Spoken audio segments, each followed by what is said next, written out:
चादर उघारी जब देखा ले हो दीनानाथ।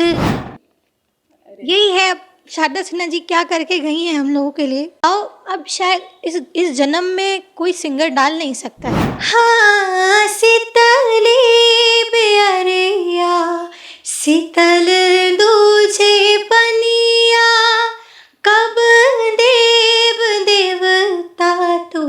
किसी बिहारी के दिल से आप कुछ भी निकाल लें, उसके अंदर से छठ पूजा और उसकी माँ और उसके पिताजी कभी नहीं निकाल पाएंगे। दिवाली के बाद आता है छठ, तो बिहारियों के लिए इससे बड़ा कोई त्योहार या फिर कोई इससे बड़ा पर्व है ही नहीं हमारे लिए। आपके लिए क्या मायने रखता है अगर छठ के बारे में हम पूछे तो? देखिए छठ मेरे लिए उतना मायने रखता है जितनी मेरी मम्मी मायने रखती हैं। क्योंकि पिछले 19 सालों से मेरी मम्मी छठ कर रही हैं और मुझे लगता है कहीं ना कहीं हम लोगों पे जो आशीर्वाद है वो माँ के ही इस तब का है। क्योंकि हर साल ऐसे, एक तो उतनी मम्मी अभी हेल्दी भी नहीं है मेरी कि फिट है कि अच्छे से व्रत करें, फिर भी छठ करती हैं।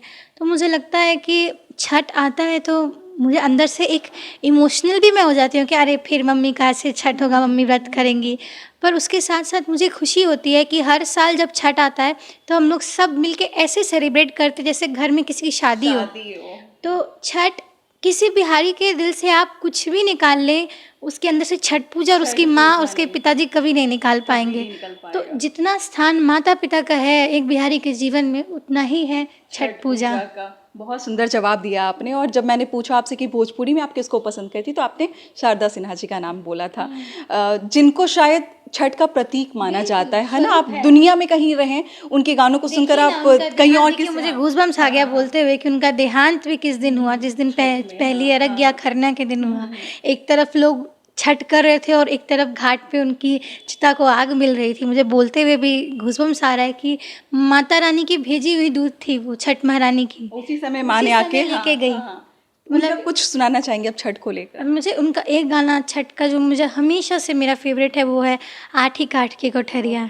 और उसमें खासकर कि वो जो लाइंस है, चादर उघारी जब देखा ले हो दीनानाथ।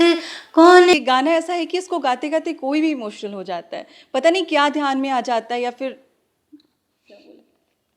यही है शारदा सिन्हा जी क्या करके गई हैं हम लोगों के लिए गानों के रूप में। आर्टिस्ट को ज्यादा फील होता है। हाँ, क्योंकि जो भाव डाला है ना उन्होंने, तो वो भाव अब शायद इस जन्म में कोई सिंगर डाल नहीं सकता है। क्यों, उनकी आवाज़ में कहते हैं ना उस वक्त के लिए ईश्वर का आ जाना, तो वही है। तो इसीलिए मैं ज़्यादातर इन गानों को अवॉइड करती हूँ क्योंकि जब गाती हूँ तो आंखें ऐसे ही भर आती हैं। रितिका, इसके बीच में आपने भी छठ का गाना रिलीज किया है और मुझे लगता है लोगों के बीच वो गाना पहुंच चुका है। वो गाने का आप कुछ लाइन सुनाना चाहें तो? एक्चुअली मैं आपको बता दूं क्योंकि इस साल मैं थोड़ी फेमस हो गई तो लोगों को पता चल रहा है कि मैंने छठ का गाना बनाया है। बट मैं पिछले 6-7 साल से हर साल छठ का गाना बना रही हूँ। तो मेरे अपनी आवाज़ में कम से कम 6 अलग गाने हैं छठ पूजा में। एक गाना मैंने गाया था प्योर मैथिली भाषा में, करै छी तन मन समर्पित छठी मैया करी है स्वीकार। एक तो ये था, और एक मैंने किया था आइल बानी गंगा जी के घटवा जोहत बानी बटवानु हो छठी माई तोरे रातवा जोहत बानी बटवानु हो। ये सारे गाने आपके पेज पे जाके मिलेंगे, आपके चैनल पे जाके ऋतिका राज करके जी। पलक मुचल की आवाज़ में भी छठ का गाना आया। जब आया तो लोग बड़ा हैरान हुए कि भाई बॉलीवुड के सिंगर हैं, बिहार से ताल्लुक़ नहीं रखती हैं। मुझे लगता है ये गाने मैं इसलिए बताना चाह रही हूँ कि देखिए कि हम लोग कितने खुले हाथों से लोगों को स्वीकार करते हैं। हमने पलक मुचल को स्टार मतलब स्टेटस पूरे बिहार ने इतना सुना, ये गाना इतना सुना, और किसी ने भी उनको बिहार से अलग नहीं समझा। जो चीज़ हम फेस करते हैं बाहर जाके वो चीज़ हम किसी और के साथ नहीं होने देते। क्योंकि जब हम लोग बाहर जाते हैं तो हमें लोग स्वीकारते नहीं हैं, हमारे बाइस्ड होते हैं। आपको लगता है ऐसा क्योंकि आप बाहर जा रही हैं? आप बिल्कुल होते हैं।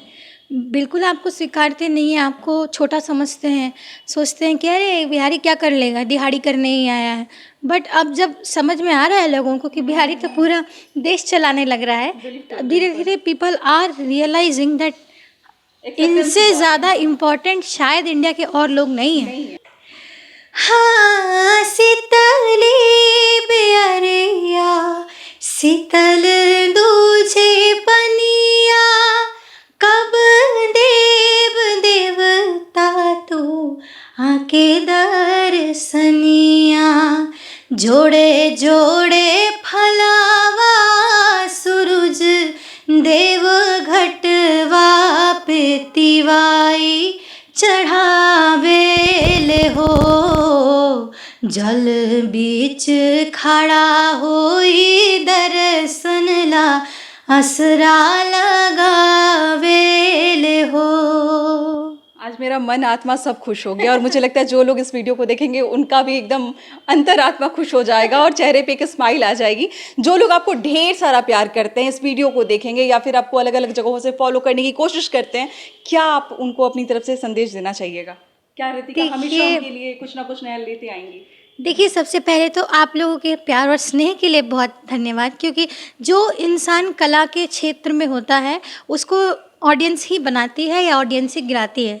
तो आज के दिन में आप लोग इतने मेहरबान हैं कि इतना प्यार दे रहे हैं, तो इसको बस बढ़ाए ही रखिए। कभी अपना प्यार कम मत होने दीजिए, अपना आशीर्वाद ऐसे ही बनाए रखिए। और मेरी भी यही कोशिश रहेगी कि मैं आज तो इंडियन आइडल के नाम से जानी जा रही हूँ, पर आने वाले 5 सालों में मैं सिर्फ और सिर्फ अपने हिट गानों के नाम से जानी जाऊंगी। तो बस अपना प्यार और आशीर्वाद बनाए रखिए। ऊपर वाले बोल देंगे तथास्तु। चलिए, रितिका को ढेर सारा प्यार दीजिए और इनसे जुड़कर आप इनके गाने सुनते रहिए और ऐसे ही मुस्कुराते रहिए। बाकी मिलते हैं अगले वीडियो में। बहुत बहुत शुक्रिया। धन्यवाद।